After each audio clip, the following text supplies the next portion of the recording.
Bismillahirrahmanirrahim. Assalamualaikum warahmatullahi wabarakatuh. Salam sang sejati. Hai iblis, karena menurutmu sampai hari ini Tuhan masih mencintaimu melebihi makhluk apapun di dunia ini. Lupakah engkau dengan apa yang telah kamu katakan, bahwa kedudukan dirimu telah tergantikan oleh malaikat Jibril, lantaran kamu enggan menundukkan dirimu untuk bersujud kepada Nabi Adam alaihi salam. Dan kami menganggap bahwa dirimu adalah pembangkang, tidak memahami pesan Tuhan, sehingga kamu pun terusir dari kedudukanmu yang mulia. Namun, terkadang secara pribadi, aku berpikir, apakah kamu sebodoh itu, sehingga engkau lebih mengutamakan sumpah dan janjimu ketimbang mematuhi perintah Tuhan? Namun, lagi-lagi engkau mempunyai alasannya. Katamu, bagaimana mungkin aku mematuhi keinginan Allah untuk bersujud kepada Adam? Aku tidak mungkin menyembah siapapun selain Allah, karena itulah perintah yang sesungguhnya. Pembuanganku adalah ujiannya untuk melihat apakah aku akan melanggar sumpahku dan memuja seorang berhala. Jujur saja, mendengar argumenmu tersebut hanya menciptakan kebimbangan pada nalar kami sebagai manusia. Tetapi itu jika kami tidak mengenal Tuhan. Iblis berujar, cintaku kepadanya tak pernah luntur sejak aku berdiri di hadapannya.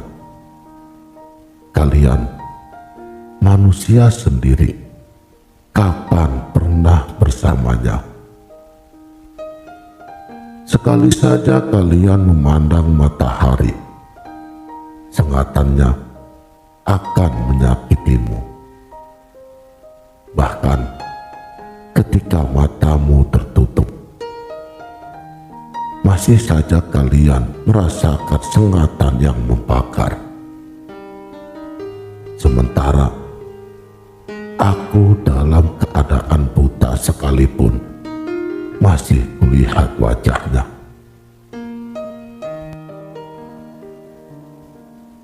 hai iblis, kami umat manusia senantiasa selalu bersamanya, karena Dia meliputi segalanya. Bedanya adalah sebagian dari diri manusia yang tidak memahami akan keberadaannya di dalam dirinya. Dan itulah yang menjadi target operasimu untuk terus berupaya menggoda mereka, sebagaimana engkau menghasut Nabi Adam alaihi salam sehingga ia terusir dari surga.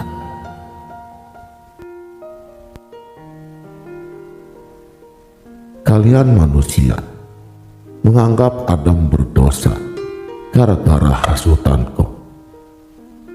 Kalau begitu, atas hasutan siapa aku melakukan dosa? Tidak ada gunanya kalian mencaciku sebagai monster buta. Karena itu sama saja dengan menghina diri kalian sendiri. Adam saja, ia tidak pernah bicara kasar kepadaku. Tidak pula ia menyalahkanku, walaupun aku telah menggiringnya kepada kehancuran. tetapi ia tak akan pernah melupakan perannya dalam kehancuranku. Aku bersekongkol melawan Adam hanya setelah Allah mengusirku dari surga. Itu karena dia. Sekarang dengan naibnya, kalian umat manusia berani menghinaku dan meninggikan derajatnya.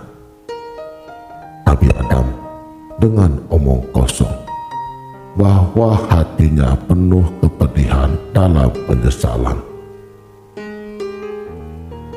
Bagaimana mungkin aku menyembah Allah selama 700.000 tahun? Tak ada tempat tersisa baik di langit maupun di bumi di mana aku tidak menyembahnya. Sama sekali kalian tidak pantas untuk memandang sesama pemuja Allah dengan kebencian. Ibadah kalian, walau dikalikan 1000 kali umur kalian, tidak lebih daripada setetes air di lautan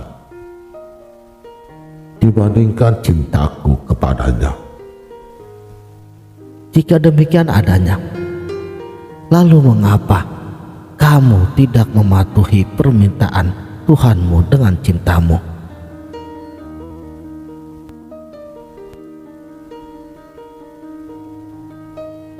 Ketahuilah bahwa aku sebenarnya telah melakukan apa yang Tuhan perintahkan, dan aku sepenuhnya patuh pada keinginan Allah.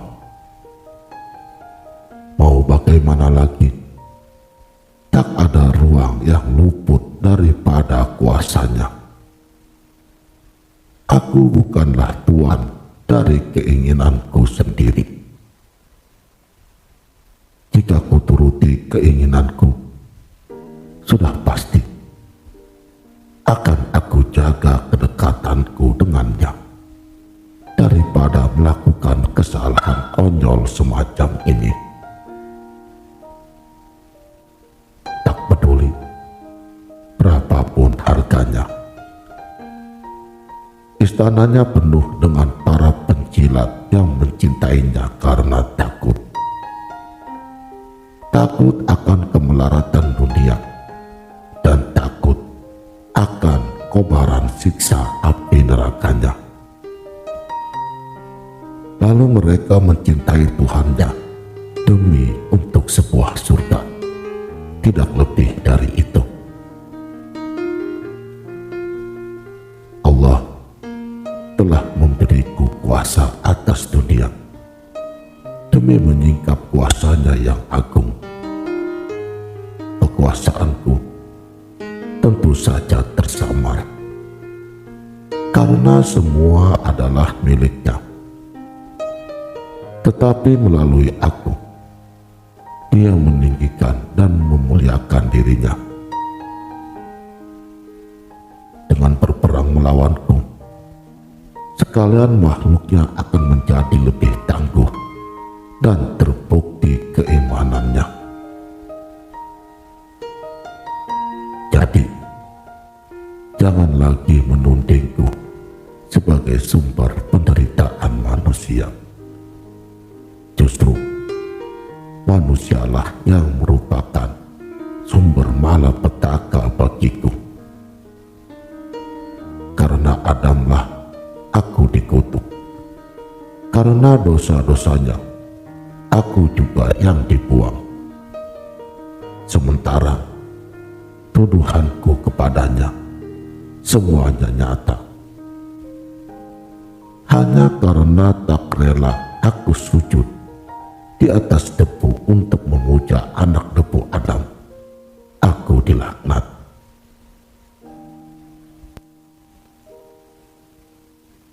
Hai iblis, Aku hanya menangkap sekelumit kata-kata yang engkau rangkai menjadi kalimat untuk memperdaya kami agar memahamimu bahwa demikianlah kehendak Tuhan adanya pada dirimu.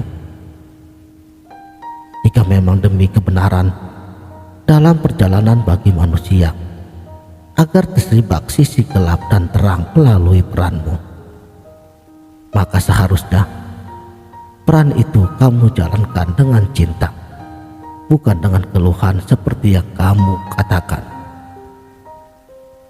Pengusiran dan kutukan adalah sebuah mekanisme cinta antara dirimu dengan Tuhan jika tanpa keluhan. Dan apapun kondisi bagi kami, jika telah diberi cahaya oleh Tuhannya, maka apapun yang kamu lakukan untuk membuatnya berpaling hanyalah pekerjaan yang sia-sia, karena mereka telah diberi pemahaman oleh Tuhan tentang hidupnya yang dimulai dari memahami dirinya. Karena ini adalah dasar untuk memahami hidup. Memahami diri berarti memahami akan unsur ketuhanan yang ada di dalam dirinya. Selanjutnya akan meleburkan diri ke dalam makna kemauan Tuhan.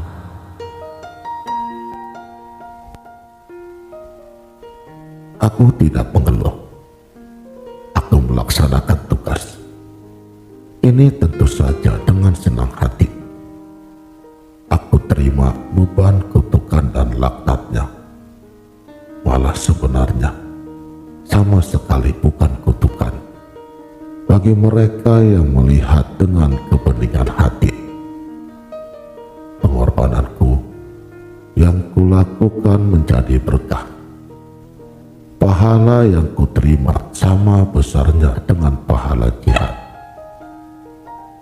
Biarkan saja kutukannya bertahan melalui keabadian. Biarkan kutukan itu diperpanjang melebihi ribuan tahun pengabdianku.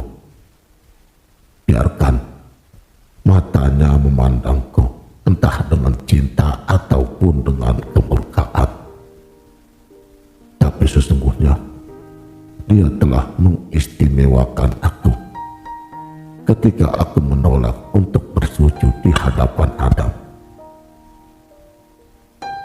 Dia berbisik, mari kita berpura-pura bertengkar, agar mereka yang membenciku menempatkan dirinya melalui dirimu, dan kesaksian mereka melalui dirimu akan memberatkan mereka di hari akhir nanti. Secara rahasia, dia juga berbisik, terimalah jubah kutukanku. Di hadapan para malaikat dia berkata, iblis telah kukutuk.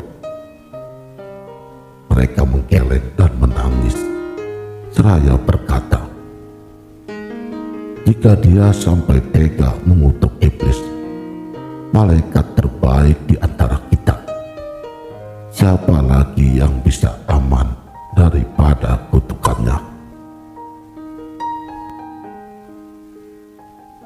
Hai iblis, betapapun kerasnya pendirianmu dalam dalil-dalil fata morgana tersebut, sehingga mencapakan ikatan kepatuhan, lalu engkau menyebut penolakanmu sebagai kepatuhan. Kamu telah meninggalkan cintamu dan masih menyebut hal itu sebagai cinta. Kamu tidak memahami dan menyalahgunakan keesaannya. Kamu menyebut dirimu bertauhid, tapi menempatkan dirimu sebagai sekutunya, seolah-olah kau tidak tergantikan baginya. Kamu membungkus diri dalam potongan kebenaran untuk menutupi kebenaran yang lebih besar. Sadarkah jika Tuhan begitu kuat dari apa yang kamu bayangkan? Lalu kenapa kau berani berikrar kalau Dia tak akan sanggup mencapai tujuannya? kecuali jika kau mau menerima jubah kutukannya. Pahamilah olehmu bahwa kemampuan dan kekuatan Tuhan jauh melampaui kemampuanmu untuk menolong ataupun menyakitinya. Semua paparanmu adalah rasionalisasi sesat karena sifatmu seperti itu. Ketika cermin diserahkan ke tanganmu, kau mengatakan, kau membuat wajahku buruk. Tapi tak pernah sekalipun kamu mengakui pembangkangan dirimu, tapi malah menyalahkan pihak lain. Olehmu, wahai iblis, setan, atau apapun sebutanmu, kali ini aku hanya berkata, mampukah kamu menjadi sahabatku? Karena ikatan sahabat adalah ikatan yang saling menghormati dan tidak saling menjerumuskan. Percuma saja engkau menggunakan kekuatan dan menghabiskan waktu serta energimu untuk memalingkan jiwa-jiwa yang telah terlebur dengan cahaya ketuhanan. Kalaupun ada jiwa yang terpaling kepadamu, itu pun tidak akan menggantikan posisimu di neraka. Tapi aku sangsikan akan hal ini karena aku percaya akan janji Tuhan. Olehnya, jadilah sahabat bagi jiwa-jiwa yang telah memahami rahasia Tuhan, yang tidak sanggup kamu jadikan budak keinginanmu. Kami akan menghargai dirimu seperti Adam, karena demikianlah Tuhan mengajarkan kepada kami. Sekianlah, mudah-mudahan video ini dapat bermanfaat. Wabillahi taufik wal hidayah. Wassalamualaikum warahmatullahi wabarakatuh.